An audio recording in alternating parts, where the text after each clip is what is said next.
Hello, I'm Ibrahim Imam, and welcome to this episode of the Neurology Lounge podcast. In this episode, we will continue our exploration of stroke. Today, I'll be speaking to Sebastian Groes, who narrated his own experience of stroke in his illness memoir titled Right in the Head, My Stroke Journey. He describes this as a genre bending book exploring the relationship between human beings and their brains. So it's not just an illness story. Bas, as he prefers to be called, is professor of English literature at the University of Wolverhampton, and he leads a computational literary studies project on inclusivity and diversity there. This is an Arts and Humanities Research Council funded project titled Novel Perceptions Towards an Inclusive Canon. I'm sure he will explain that a bit further on. At Wolverhampton, he's also director of the Center for Transnational and Transcultural Research and works with 6 PhD students, not an easy task. His research often features on the BBC. He has written, for instance, about the need to rethink literary genre, fake news during the corona crisis, and gendered responses to the epidemic. Bas has published over 10 academic books and edits a series on contemporary fiction for Bloomsbury Academic, and that's called Contemporary Clinical Perspectives. He is fascinated by the ways in which human behavior, memory, and thinking are changing in the 21st century. So that's another perspective we hope to listen to. He leads the Memory Network, and he edits the groundbreaking book Memory in the 21st Century, and has written on information overload, quite a broad interest. Bas has written several fiction and non-fiction books in Dutch and English, including one about the age of globalization and one exploring olfaction, memory, and literature in the Black Country. In his spare time, Bas plays the guitar and sings in Vectors 7. Is that Vectors or Victors? It's Vectors. Yeah, it's a punk band. Bas, welcome to the Neurology Lounge podcast. I'm very glad that you honored my invitation at fairly short notice, I have to say. Thank you very much. Thank you, Rim. Thank you very much for having me. It's wonderful to be here. Clearly you wrote the book to tell your story, but is there any other motivation behind why you decided to write this book with quite an interesting title? Yeah, it's partly to kind of get back on track with my own linguistic and literary self, as it were. It's for a long time. It's a long time ago now, 10 years, and but I lost my ability to speak for a very short time, and my ability to write for a longer period, like maybe I guess a year, and just producing gibberish. And as a professor of literature, this is very disconcerting, as I'm sure you'll understand. So, partly this book was kind of my own kind of project to get back on track with my language, to grapple with my own situation, and work through the psychological process of having a stroke. And the other reason, of course, is I wanted to communicate what had happened to me to other people. They could be stroke survivors, but also the general public, just to create more of an awareness of what an ordeal it is to suffer a stroke and go through the kind of recovery process. Yeah. And did you keep contemporaneous notes, or did you have to look back and kind of recollect everything that happened? I did take some notes, and of course, I was trying to write it. Obviously, sometimes it didn't work. So it is partly a process of memory, and of course, as you already indicated, I'm fascinated by memory, and one of the strands in the book, there's 3 strands basically.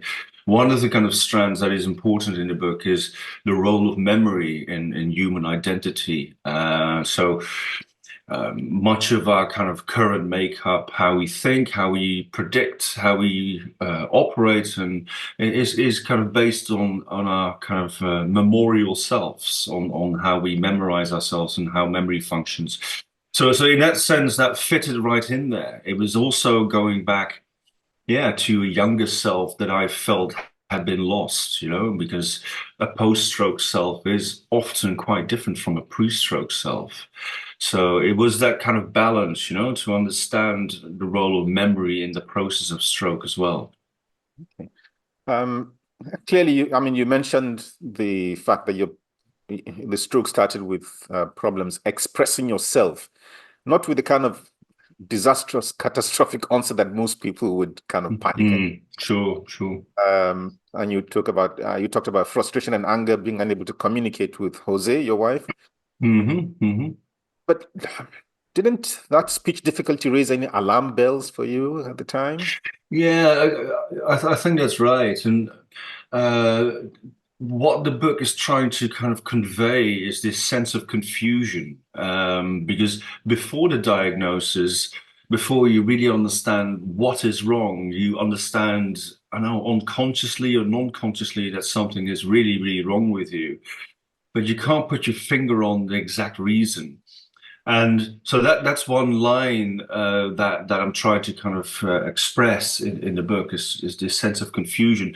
The other more kind of more direct line is more to do with gender and particularly masculinity, with male stroke kind of survivors or people suffering a stroke being often in denial of but wanting to kind of not address and acknowledge that there's something wrong with them, that they have this kind of major malfunction in their brains. And I think there is, I mean, this is proven that there is a different response when it comes to gender about these health situations. And men are in denial; they don't want to acknowledge Yes. that their status and their self has been attacked, basically. So that's another reason why there is this kind of, I wouldn't say paradox, it's more this kind of contradiction. On the one hand, yes, of course, I know something is wrong inside my head and with my body. But at the same time, I'm not going to acknowledge that. So I'm going to blank it and just pretend it's not happening. And that was helped by the fact that you could still read. Was that, yeah. Yeah, yeah. I mean, I'm a literary fanatic. I'm a professor of literature. I read a lot. I write a lot, etc. And the most disconcerting thing was the ability to not be able to speak or speak with much more difficulty, and my language was awry. I was writing emails, and it produced this gibberish. But then I was sitting down. I was reading this kind of Haruki Murakami book, a novel, and that seemed to be kind of that reading process was not affected as much, and so in that sense, I thought, well, this is a safe space for me, the reading space, so I'll return to that.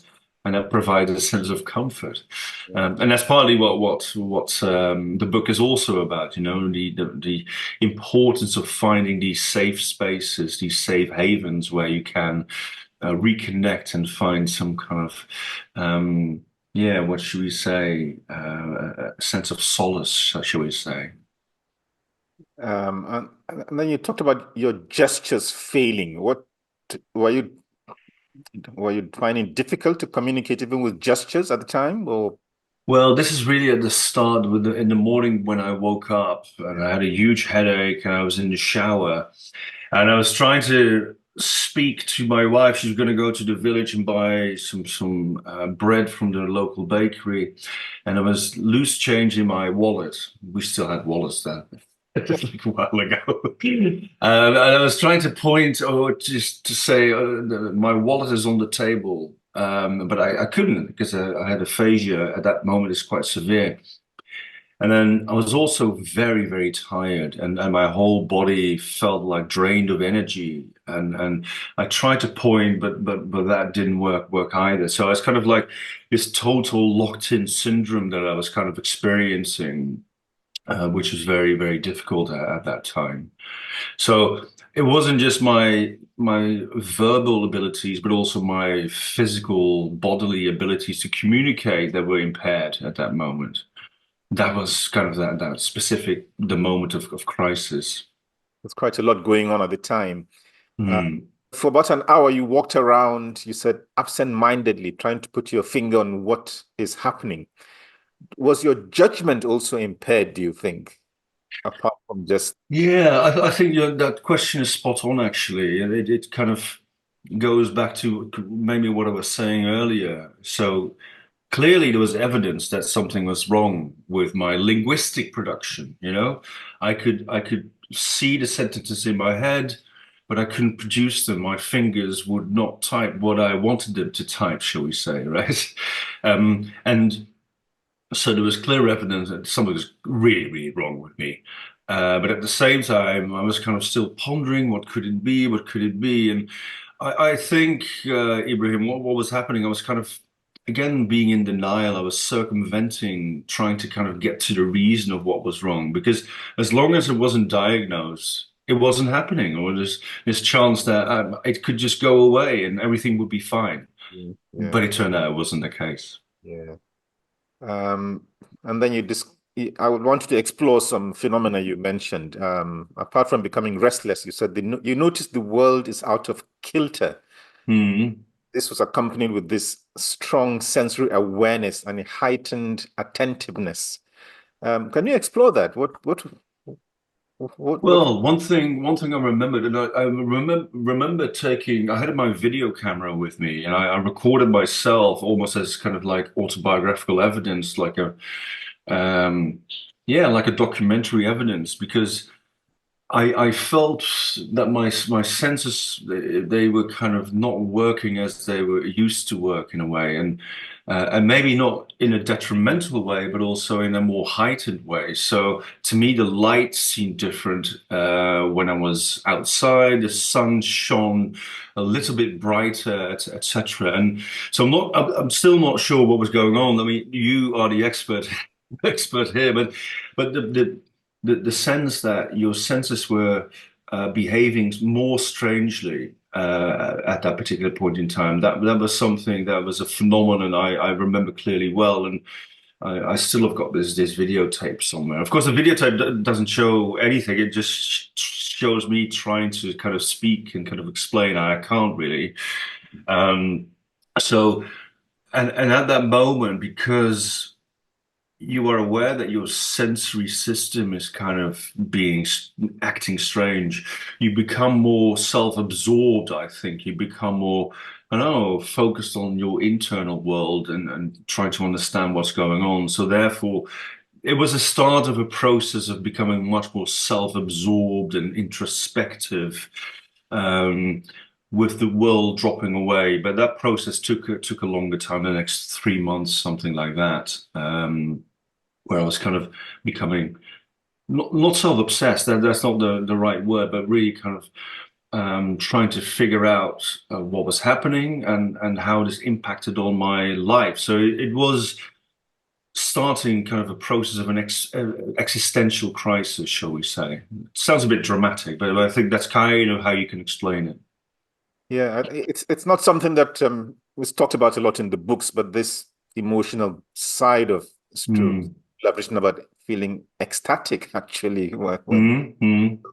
was happening, stroke is happening, and then you Googled your symptoms, and you said various Mm. websites point in the direction of a TIA, but you dismissed this because of your young age. You were just 39 at the time.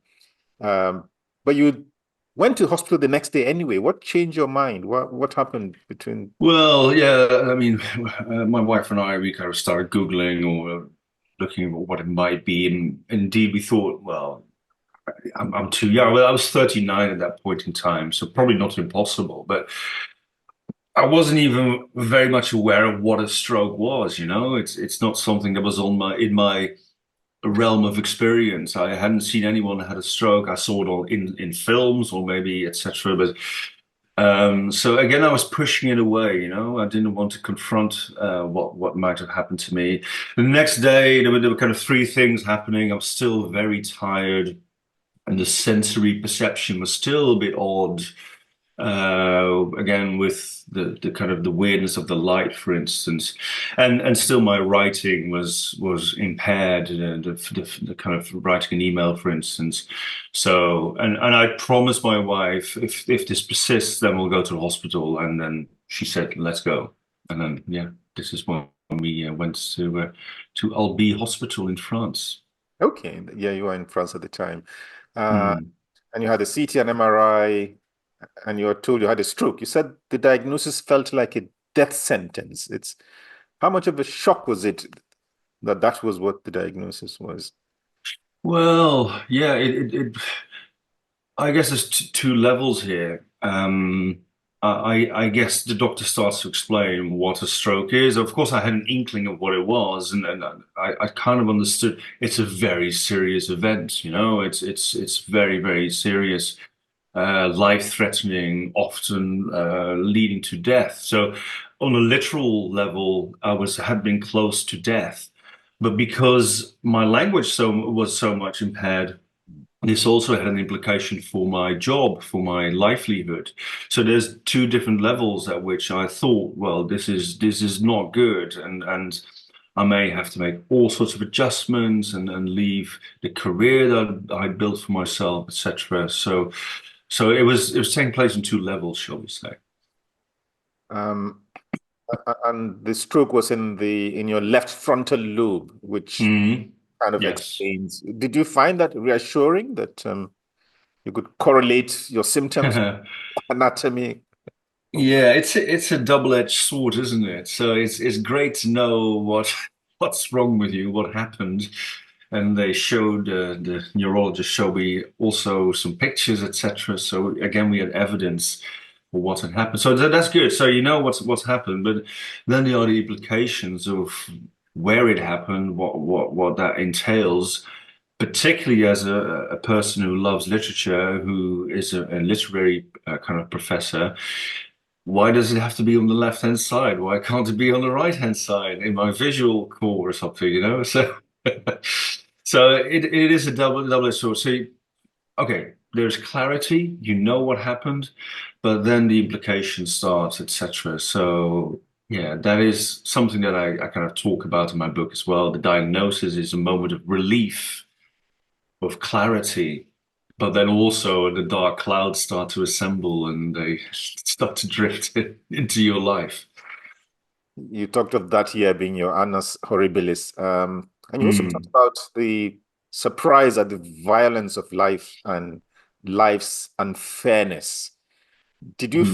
Did you feel picked upon? Did you feel, why have I deserved this? Or Yeah, I mean, to just to go back and sort of say that the book is not a straightforward autobiography. It's not a straightforward memoir. It's also a literary project, you know. So it is grappling. It's with the fictional side of things. It's on the kind of the edge of the non-fictional and the fictional. But yeah, with the idea of the stroke being unfair, it's completely irrational to say that. It just happens, you know. There's a chance that this will happen. So, but it's about this subjective self and this subjective kind of perception that I come from humble origins, shall we say, and I've worked my way towards a particular education. I got my PhD. I've worked super, super hard in a different language. You know, I emigrated from Holland to the UK. I've got a position as lecturer, senior lecturer, working very, very hard. And then this happens. It's kind of like it feels that everything had been for nothing at that moment. So the whole life that I'd been building and I'd been imagining for myself was falling apart. And this is what the book is also about. There is this kind of emotional response and a more irrational response where you start to blame your brain and you start to blame a stroke and you start to blame all sorts of things except for maybe yourself or maybe chance, because yeah, that is just what happened. We try to understand through analyzing the blood and the heart if there was kind of a genetic disorder that we couldn't find anything. So it was just being unlucky. But the human response is also not rational. So that's kind of where that kind of response comes from. yeah. I think the why me question is perhaps almost inevitable when something happens, even Absolutely, absolutely. Yeah. there were no risk factors found at all. Nothing that could be blamed for this stroke. No, no. We looked at my bloods and you know the Leiden factors and kind of coagulation problems and that kind of thing. There's nothing there. I had a Holter monitor, kind of the monitor that measures your heart and potential glitches in your heart function. There was nothing there. So we still don't know what was wrong, or why it happened basically. So um, I was a pretty fit guy. I was running, etc. So it's I don't know. Yeah. And I presume you're on some stroke preventative treatments at the moment. Yes. Yeah, since then I've been on anticoagulants, statins, etc. So I've got four meds at the moment. So yeah, it's not great, but yeah, if it prevents having another stroke, God bless. Yeah.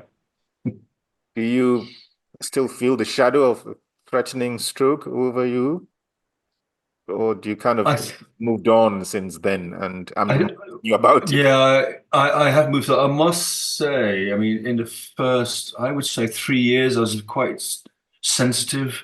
Um, I remember just anecdotally, I was sitting with a friend, and he sort of, in a friendly gesture, slapped my head, and how are you? And I really freaked out. I didn't want anything to kind of anyone to touch my head. So, but that subsided, and yeah, yeah, I think to live life, you need to kind of also become let that kind of anxiety go, and that happens. I know your brain and your psychology kind of let go at some point, but you're forever changed. You know, you're forever changed every day when you take the medicine. It's a reminder of what happened. So yeah, so it has subsided, but the more kind of ferocious kind of anxiety has left me after like 3 years, 4 years, basically. Yeah, you did say months after the stroke, you were still reflecting about the emotional impact. Mm. You were in the grip of depression, avoiding people. How did you work yourself out? Did you need antidepressants? Did you have therapy? Did you? No, I didn't. Well, I had a psychologist. So the NHS provided me with a psychologist for, so I think about 3 sessions to talk through and reflect and step back upon the process of becoming close close to death and the implications of this for yeah various implications, including your life expectancy and that type of thing. So um, it was just a lot of turmoil. I felt I had highs, I had lows, but I did feel, and I say this in the book, that I was kind of withdrawing myself from society a bit more, from my work, from society more generally, but also from my friends and family. I just wanted to. I mean, I couldn't explain this. It was just I wanted to be by myself.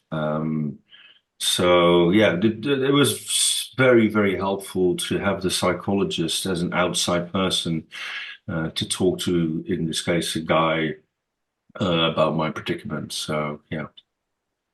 And just 4 months after the stroke, you returned to work. Mm, I mean, with hindsight, I think you struggled mm. sometimes with spelling, grammar. Your boss had to call you aside. Uh, Yeah, yeah, yeah. in hindsight, did you rush to go back to work, and were you trying to prove something to yourself that um, Yeah, it's a mixture, isn't it? And I was teaching, I think about well, a month or 6 weeks after the stroke event. And it's partly because I wanted to kind of teach to prove that nothing had changed, etc. I think in hindsight, yeah, it would have been better if I've taken off half a year, 6 months, just to focus on my recovery.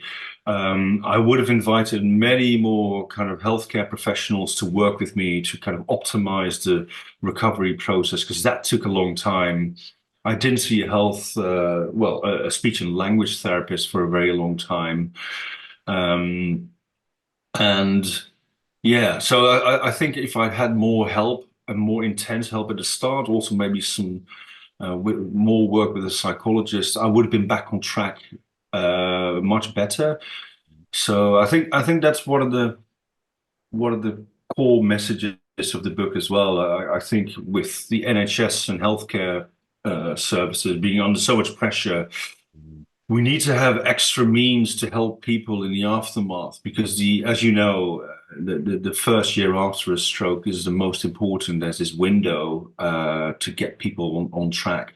Yeah. So during that window, the first 6 months, first year, it's important to get them the most help to get them back on track. And that saves money, it saves psychological energy, etc. So everyone wins. Yeah, there's always that bit of disconnect between the physical recovery and the functional recovery, which That's right. That's right. Yeah. Yeah.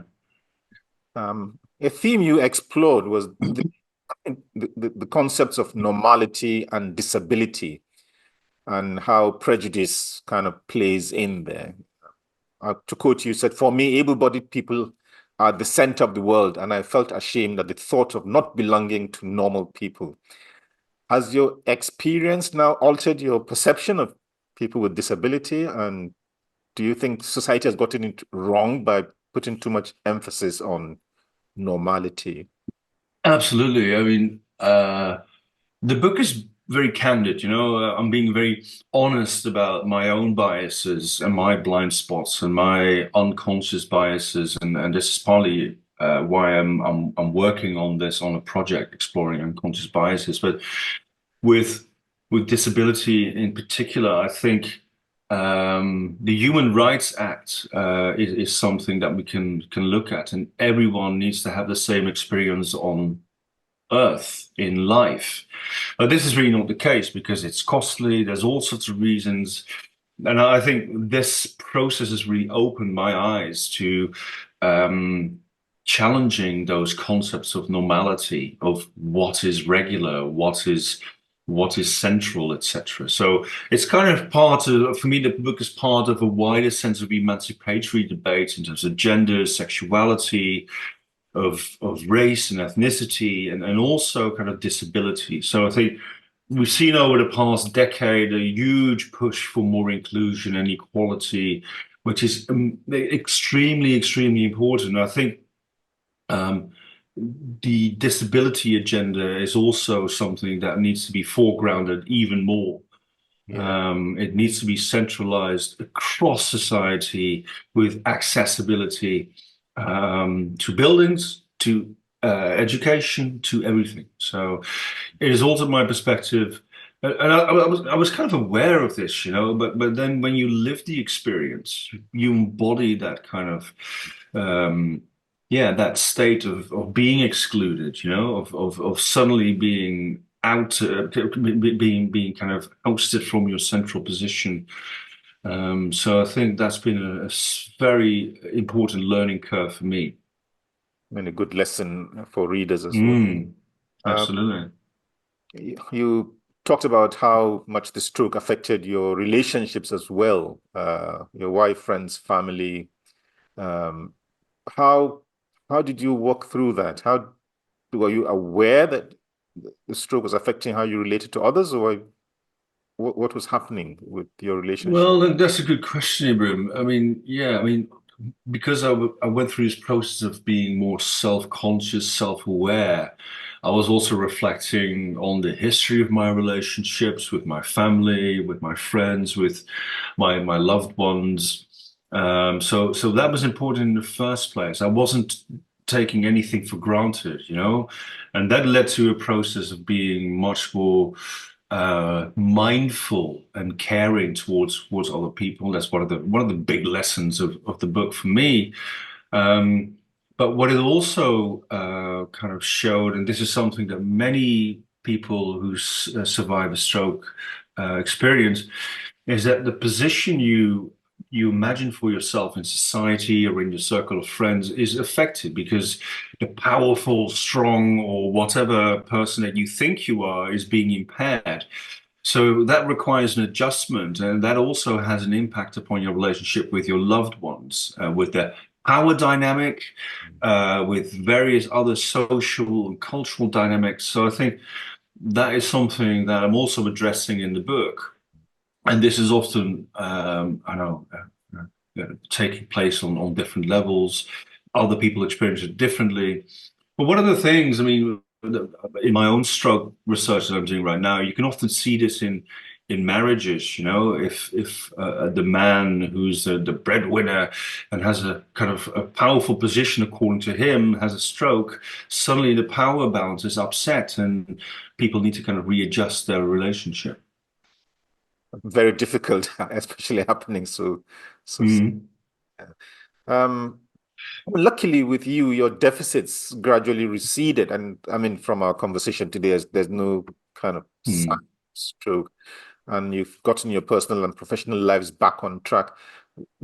Was this something you thought would happen given the onset, or was this something that surprised you? This almost complete recovery, really.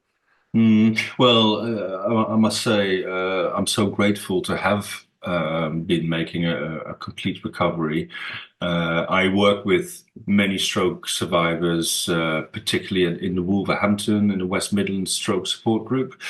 I'm very fortunate to kind of have recovered basically 100%.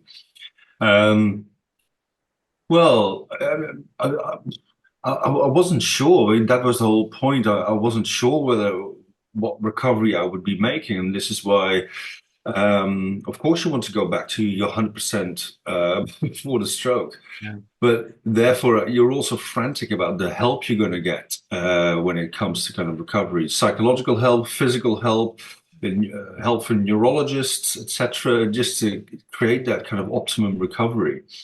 So the whole process is obviously the outcome isn't guaranteed, and this is why it's such a stressful process. Um, yeah, so that's another point of confusion, I guess, what the book's trying to address. Um, well, the other thing I have to pick you up on, of course, Hmm. your background in literature. You talked Hmm. about writers who have had stroke, and Hmm. them that struck me, well, they're familiar to me, were Charles Dickens and Leo Tolstoy. Hmm. Both had multiple strokes. Um, were your explorations of these two giants of literature your attempt to make some meaningful correlation between you and them, or why did you have to go into those Hmm. historical strokes? Well, yeah, I mean, uh, first to say, obviously, the book is not trying to attempt to put me or the book on the level of their achievements. They are amazing, amazing writers with an incredible achievement, with a body of work that's unsurpassed, basically. But the point was to immerse myself in the people who were themselves deeply absorbed in language, in life, and the connection between the two, and see what happens when they had a stroke. Dickens had various strokes. One of them on the right hand side. Um, you can see the right hand side of shop signs, but there was also stuff happening on the left hand side. So I wanted to investigate how writers were dealing with these strokes, and one of the messages that's also part of the book, I guess, is that I investigate, I think, about 10, 12, even more writers. And the persistent message or response by writers is just to keep going. They won't give up. And even though their writing skills are impaired, they keep on going, they keep on writing, they keep on living. And I think that spirit is something that I wanted to celebrate, you know? And I hope that that spirit or that attitude is something that's inspiring for other people as well. And it's a dark thing to have a stroke, and the recovery, the aftermath is super difficult. But these role models, shall we say, at least for me, they show you need to kind of be strong, not give up, and continue with your life and find those small moments of happiness that make life worth living. I'm not sure whether you explored whether their works were different before and Mm, after their stroke. People have tried to do that with artists, whether they who have dementia, mm, whether their paintings differed before and after mm. they had a stroke or dementia. Did you explore that at all with these writers? Well, interesting that you asked that question. So I try to do that. do a piece of research on my own writing before and after the Okay. stroke. Okay. But this has now led to, we couldn't really find much, but I got in touch with other kind of academics and scholars and scientists, and we did find writers who had small changes in style. It really depends on the stroke where it happens, of course, but we know that Dickens, his physical writing was going completely wild, very blotty, it was all over the place. And a colleague of mine in Belgium looked at a Dutch writer who had a stroke, was writing a novel, and we're now using computational methods to kind of understand the impact of stroke on style. And there are these minor variations of style changing. So this is one of the projects that we're working on to understand how the linguistic style changing after a stroke can say something about what's happening in the brain, and how can we use that to diagnose and perhaps speed up the recovery process. So that's one piece of research that we're working on at the moment. Interesting. So it's a lot of things to learn from history as well. Uh, Yeah, absolutely. Yeah, yeah. and one of the you mentioned earlier that one of the reasons for writing is for stroke survivors and their carers. And you said you wanted to show the major social and psychological impact of a brain infarct can have. What kind of lessons do you want a stroke survivor to take in terms of these impacts? What? Well, I think one thing you're asking is about carers, and I think often healthcare practitioners um, are focusing on the stroke survivor, which is great, but the role of the carer is very important as well. You know, that wider context in which people recover. Um, Family, friends, loved ones who are very close, who offer support on a day-to-day basis. I think they need to be included much more in a more holistic way during the recovery process, because the psychological burden, the changes in relationships, it's they are in the front line, as it were, you know. So I think that's partly what the book is trying to get across as well, the importance of having that specific care about someone who really, really knows you. And I think that should be appreciated more, it should be rewarded more. And I think it's time to kind of give more kind of a central position to those carers. Yeah, yeah, they're the great overlooked, isn't it? Absolutely, absolutely. Yeah, yeah. Okay. Were there any other lessons you wanted readers to take apart from the ones we've kind of explored already? Uh, yeah, I guess so. I mean, one thing that I learned, but this may be specific to me, but probably not, is be kind to yourself, and give yourself time to recover. Um, don't put too much pressure on yourself, but also on others. You know, I think that's something that I learned. Life is hard enough, so give yourself time, be kind to yourself in terms of your self-perception, cut yourself some slack, shall we say. Another thing that I think has been very useful and partly why I wrote this book is the importance of creativity. It's again, I think, overlooked a little bit by the healthcare services in general, but to start to paint, start to sing, start to write, and address the psychological implications of what you're going through is very important. You can't just have a clinical perspective on yourself, on your predicament, but creativity, particularly in a group, will help you grapple with that. So that's another thing that I think is important, and it's something that's related to a project that I'm working on, funded by the Arts Council. I'll tell you a bit more about that in a second. But and the final thing is, yeah, cherish life. So you start to kind of become a bit like preaching or something, but cherish life and try to find this kind of solace in the small pleasures, you know? Yeah. looking at the sun, staring at the sun, feeling the sunlight on your face, enjoying nature, enjoying a conversation with your friend, etc. So these are the moments that will give you positivity and hope. Yeah, we're all caught up in the rat race. We don't have, what is the writer said, we don't have Absolutely. sit and stare. We take a lot of things for granted, which Mm-hmm. an event like this kind of brings you back to earth, I suppose. Um, Mm-hmm. I mean, you have a lot of interest in the brain and how it works. In your experience, what are the big gaps or uncertainties or questions in the field of stroke?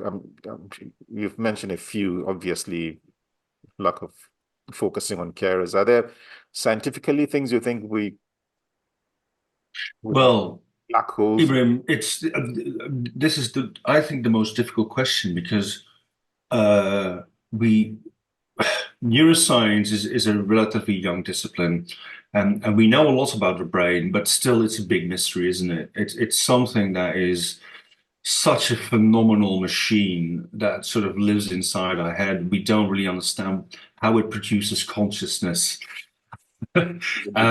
So I think there's lots and lots more work to be done to understand how the brain operates. And I think that mystery of being alive, of having consciousness, and what happens then when things go wrong inside, that's something that we need to take care of. And I think one of the major uncertainties, if that's the question you're asking, is what are the limits of neuroscience in terms of helping people? I think that's an interesting question because, as I was saying, we've got so far with helping people, and we're understanding more, for instance, about cancer treatment and more about the brain. But I think we also have to be humble in our achievements and kind of say, well, maybe we can't know the brain. We can't sort of have a kind of a response for everything that happens. So uh, anyway, that's me as a non-neuroscientist, kind of reflecting on the brain as a non-clinician. Well, I mean, clinicians are probably more stumped about the brain than the Oh, sure. clinicians. It's because every day you kind of come and just can't explain some things. Like in your case, I mean, Mm. all the tests still not being able to find what Yeah, yeah. caused the stroke, which is not a very comfortable place to be as a Mm. clinician. It isn't. It Uh, isn't. yeah. Okay. I touch a bit on the books you've written in the past. Are there any ones you want to highlight as kind of relevant to, to your? Yeah, I mean, I guess one of the interests I had already before the stroke happened was the role of the brain in memory, for instance. So I was doing work for the Memory Network, this HRC funded research project, looking at, for instance, spatial navigation. We were looking at sort of the London black cab drivers with Hugo Spears at UCL. But also then inviting writers to take part of doing tests in their spatial navigation. Um, so that was important. That led to the book Memory in the 21st Century, which is kind of a really multi-disciplinary look at how memory is changing in our times, from climate change to the digital experience. So I think uh, for me, that's a very important book. Subsequently, I've written also a book on olfactory perception, so smell, and how smell is culturally defined and has a historical kind of sensibility to it. And that's called Smell Literature in the Black Country. Um, the most important project that I'm working on now, I think, is novel perceptions. You mentioned that project already. It's about sort of exploring unconscious biases in the reading audience in Britain. So mapping blind spots and making people aware that they've got like prejudices in how we read, but also how we more generally approach the world. So I think that's my big project at the moment. But I had some very good news recently relating to right in the head to the stroke book and the wider research, the Arts Council has funded a new project called Right in the Head with a W. So that project aims to produce an online creative writing program for stroke survivors, people with acquired brain injuries and their carers, and health and speech and language therapists. So over the next year, what we're doing is to work with a number of novelists and poets and neurologists to create an online package of various kind of exercises for stroke survivors, addressing their aphasia, for instance, addressing their physical abilities and disabilities, that leads them on a pathway towards, I don't know, some sort of well-being journey that has a psychological impact and will also help them with, with functional recovery. So we're very happy about this because healthcare practitioners and speech and language therapists can freely access this resource. It will be launched, I think, in about a year, to work with people who've had stroke to take them through their ordeal and get them back on track. Right in the head, which is interesting. And that will be a freely accessible service? Yes. Okay. Yes, there's going to be a website and an app, and there's various trajectories that people can explore. So there's all different levels with levels of disability, etc., and that take you on a journey towards and hopefully a better functioning body and mind. Interesting, which well, something clearly great has come out of this experience, and We're very happy with this. It looks like it'll be a great resource for the NHS and absolutely, healthcare practitioners. So we hope, fingers crossed. yeah, I think after stroke care really needs all that support. Uh, Absolutely.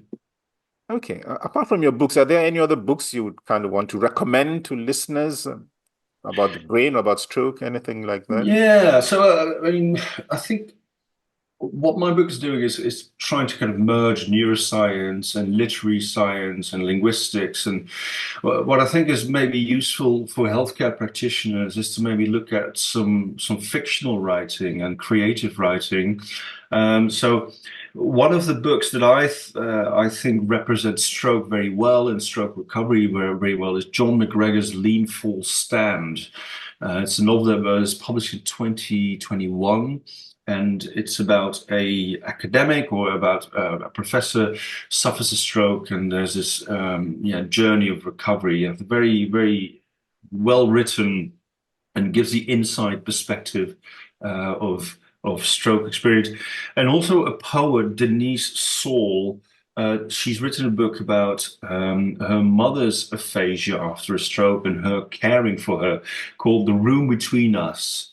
And it's a beautiful, beautiful depiction of the relationship that people who've had stroke have with their carers. And the final book I would recommend is Jason Tugo's The One You Get. It's an American book by a writer and academic who's very much interested in the brain, and he explores how the brain and maybe the brain being affected by certain psychologies runs through his family, and it's a brilliant and very kind of complex depiction, but in a very entertaining way. So there's three fictional representations of stroke that I think might be quite useful for particularly healthcare practitioners and neurologists to kind of understand what it feels like on the inside to have a stroke. Thank you very much. Those sound very interesting Mm. to explore. We kind of get focused too much on non-fiction. Um, there's so much to learn from fiction as well. Bas, thank you very much for participating in this episode of the Neurology Lounge podcast. I'm most grateful indeed. And to my audience, thank you so much for listening or watching the podcast.